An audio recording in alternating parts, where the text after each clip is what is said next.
This is your host, Dub FFG, with the Fantasy Football Coach Strategies. And today, we're talking about Week 17, the championship round. Let's get to it. First, as always, go ahead and hit that like and subscribe button because you know it helps us out.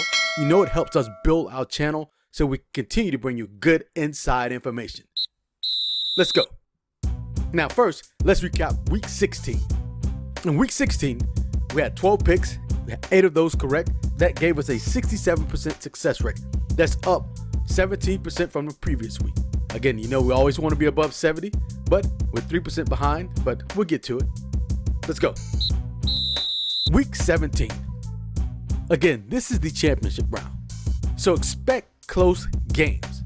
Expect your opponent to bring the best that he has, just as you should be the best that you are. If you have players that are on teams that are fighting for playoff spots, like Washington, the Giants, Dolphins, Seattle, Lions, play those players because the coaches need to maximize every particular opportunity that they have, especially with their skilled players. So play those players that are on teams fighting for playoff spots. I shouldn't have to tell you this, but again, play your studs. Play your studs regardless of the matchup. This is the championship game. You don't want to leave anything on the table. You want to leave it all out on the field, as it is said. In this case, leave it all on the fantasy field because they're big games, they're big names, and you want to put those players in the game. The one big game of the week is the Bengals versus the Bills. So you have any of those skill players, you know to keep them in the game. Don't even question it. Just put them in the game and let it ride. Don't ruin your season for not strategizing. Or don't ruin your season in the last week of the fantasy football playoffs. Don't ruin your season because you didn't strategize.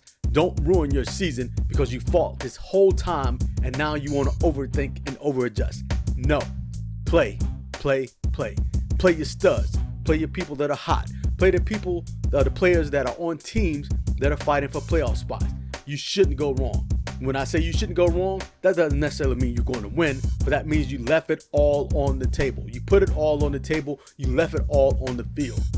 Go, go, go. And as I always say, go with that gut. Regardless of the analysis, regardless of the projection, if your gut tells you to play that player, not your overthinking mind, not your over-adjusting mind, but your gut, your intuition.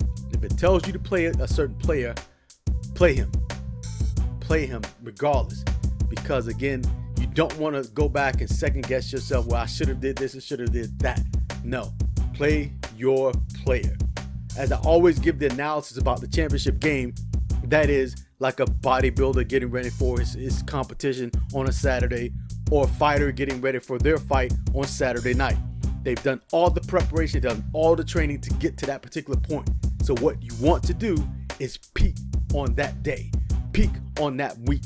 You don't want to ruin your opportunity simply by over-adjusting and overthinking at the last minute. Don't fall for any tricks that your opponent may play, like trying to fake you out for he's resetting his lineup, keep resetting his lineup to grab your attention, to have you start thinking, because I've done that before and I've been successful at it. And I've also fallen prey to it. Only once though. Only once, early in my fantasy career. So go with your gut, play your people. Your championship starts for the week. Saquon Barkley versus the Colts, James Conner versus the Falcons, George Kittle versus the Raiders, Zay Jones versus the Texans, and Brian Robinson Jr. versus the Browns. IDP and DST, Giants defense versus the Colts, Jaguars versus Texans, Eagles versus the Saints. Stat combo for the week, Joe Burrow and Jamar Chase versus the Bills. Again, this is your starting lineup that is must start, with exception to your additional studs. So, start these players, flex these players, play those defensive players, and you should be on your way to a Fantasy League championship in 2022. This is your host, Dub FFG. Thank you. Hit that like and subscribe button. We appreciate all your support throughout the season. Those of you that have patronized our sponsors, those of you that have hit that Cash App, thank you. We thank you. We thank you. To support us, look down in the description box, use one of those links, and we really appreciate it. Thank you again. Dub FFG.